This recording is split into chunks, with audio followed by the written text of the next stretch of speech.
नमस्कार साथियों। और काफ़ी दिनों बाद फिर वापस अपन ऑनलाइन के प्लेटफॉर्म पर लौटे हैं।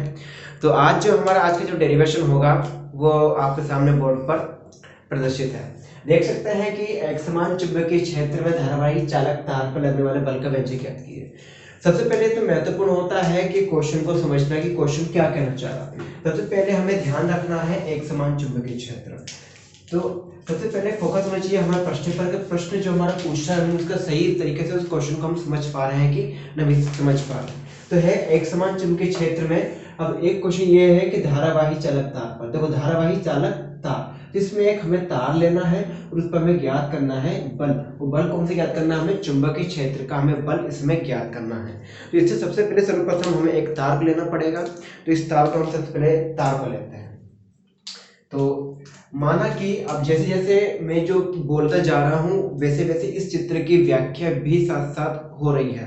तो देख सकते हैं कि सबसे पहले हम मानते हैं कि एक्स वाई एक तार लेता है, ठीक है। माना यह एक्स और वाई एक तार लेते हैं। तो एक्स वाई एक तार है जिसकी हम लंबाई क्या ले लेते हैं? एल ले लेते हैं। जिसकी जो एक्स वाई एक तार है जिसकी लंबाई कितनी है? हम एल ले लेंगे। और तथा हम क्या करेंगे, एक ये है हमारा क्या चुंबकीय क्षेत्र। क्या है हमारा चुंबकीय क्षेत्र? ये चुंबकीय क्षेत्र और तार और चुंबकीय क्षेत्र के बीच क्या बन रहा है?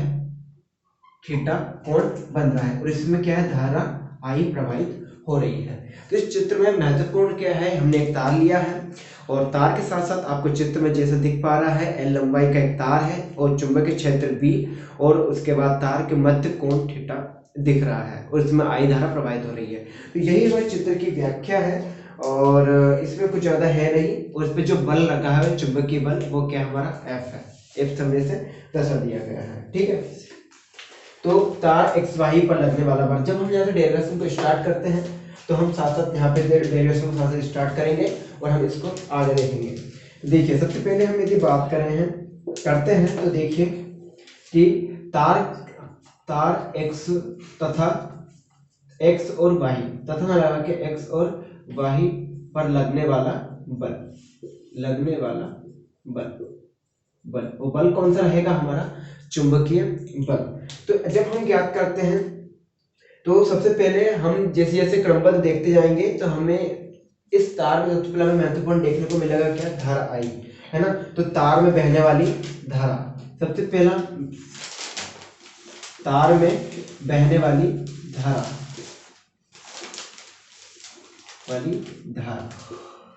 धारा के समानुपाती होता है। धारा के समानुपाती होता है। अब देखो तार भी क्या बह रही है? बहने वाली धारा के समानुपाती होता है। लेकिन हम पहले एक लाइन लिख चुके हैं कि बल की तार एक्स वाई पर लगने वाला बल, तो जितने भी पॉइंट आएंगे वो सब किससे संबंधित रहेंगे? बल से संबंधित रहेंगे। बल मतलब होता है फोर्स और जिसे हम किससे दर्शाते हैं? एफ से हम इसे दर्शाते हैं। तो देखो एफ, ठीक है। और हमने बोला है कि धारा के समानुपाती, तो धारा को हम आई से प्रदर्शित करते हैं और समानुपाती यानी प्रोपोर्शनल आई। तो एफ यानी फोर्स प्रोपोर्शनल आई, ठीक है। और उसके बाद ये पहला हमारा कंप्लीट हो गया। तो एफ प्रोपोर्शनल आई। जब हम इसमें सेकंड उसमें देखते हैं तो सेकंड उसमें तार में आई के बाद क्या हुआ है? आई के बाद जब हम देखते हैं तो नेक्स्ट होता है चुंबकीय क्षेत्र। तो तार में बहने वाली धारा के समानुपाती। और अगला क्या है?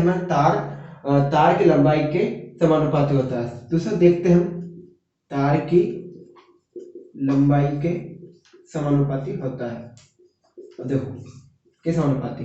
फिर बार बार नहीं कहना पड़ना चाहिए कि पहले लिख चुके हैं तार लगने वाला बल। तो बल मतलब होगा क्या? हमारा बल होगा एफ, ठीक है। और समानुपाती मतलब ये प्रोपोर्शनल समानुपाती हो गया। और लंबाई, तो तार की लंबाई क्या है? एल, तो एफ प्रोपोर्शनल एल। तो ये हमारा हो गया कंप्लीट चीज। हम इसे साथ साथ देखते चलते हैं तो हम साथ साथ देख सकते हैं समीकरण 1 यानी इक्वेशन फर्स्ट, वही से देखते हैं समीकरण 2 यानी इक्वेशन सेकंड, हम इसमें दे सकते हैं। जब हम नंबर 3 की बात आती है तो नंबर 3 क्या है? चुंबकीय क्षेत्र। तो क्या लिखेंगे? तार एक्स वाई तथा चुंबकीय क्षेत्र, ठीक है। क्या लिखेंगे कि चुंबकीय क्षेत्र के समांतर होता है। जो चुंबकीय है, चुंबकीय क्षेत्र के समानुपाती। वो क्या होगा समानुपाती? बल। तो बल फिर वापस वही पुनः F समानुपाती यानी प्रोपोर्शनल, और बात आती है चुंबकीय क्षेत्र। चुंबकीय क्षेत्र क्या हमारा ये B है, तो हम क्या लिखेंगे F प्रोपोर्शनल B। अब उसके बाद इस पॉइंट में देखिए, यदि हमें समझ में नहीं आता कि कितने समीकरण बनना चाहिए या कितने समीकरण नहीं बनना चाहिए, तो हम इसमें देख सकते हैं। सबसे पहले बात आती है आई की, तो हम आई को कंप्लीट कर चुके हैं। उसके बाद एल की, एल को कंप्लीट कर चुके हैं। बी की, तो बी को कंप्लीट कर चुके हैं। लेकिन बचा क्या हमारा?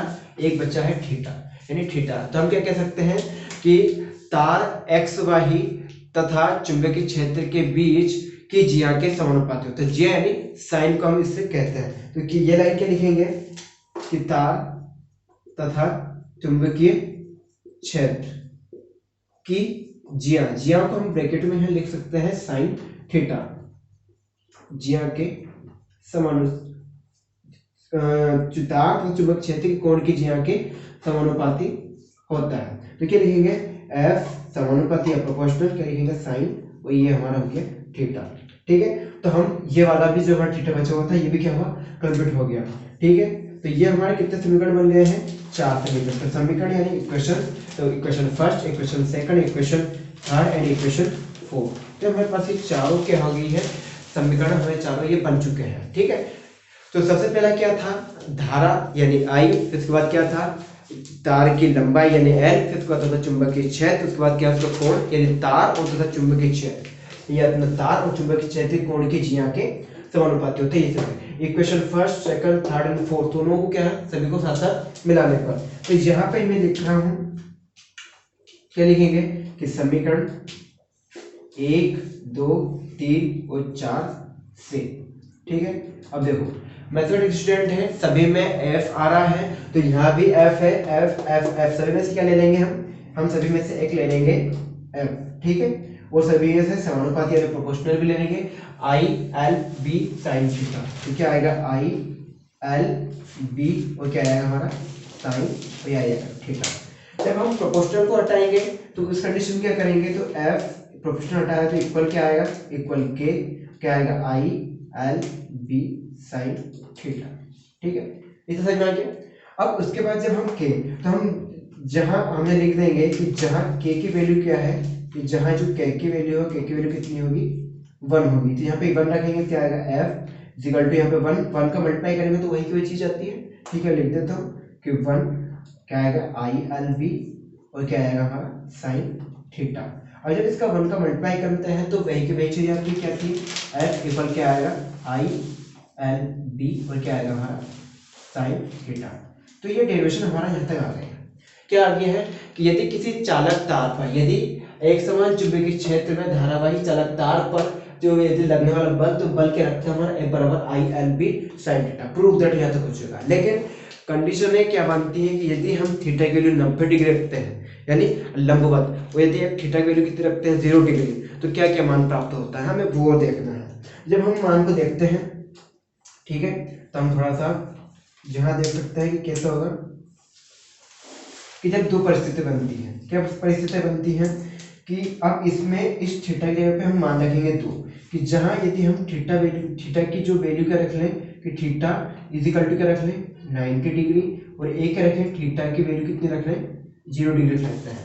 अब जब ये दोनों ही डिग्री हम क्या करेंगे? पुट करेंगे, तो क्या मान आना चाहिए? तो F ऐसा का वैसा, I और क्या आएगा? L और B और साइन, और इस थीटा की जगह हम क्या रख सकते हैं? 90 डिग्री। अब ये 90 डिग्री, अब बताइए साइन 90 यानी साइन 90 की वैल्यू कितनी होती है?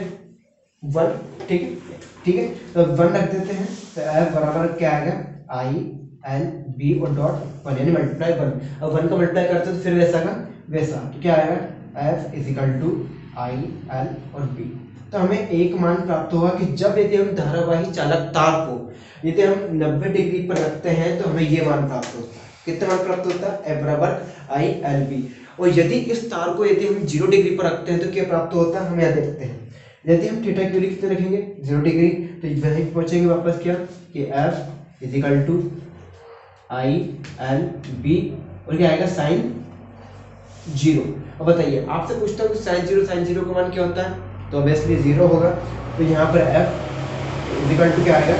I L बी और डॉट यानी मल्टीप्लाई 0। अब बताइए कि किसी भी संख्या में, किसी भी अल्फाबेट्स में या किसी में करते हैं तो 0 यानी मल्टीप्लाई करते हैं तो 0 आता है। ठीक है कि 0 एक ऐसी संख्या है कि किसी में भी मल्टीप्लाई किया जाता है तो उसकी वैल्यू कितनी आती है, 0 आती है।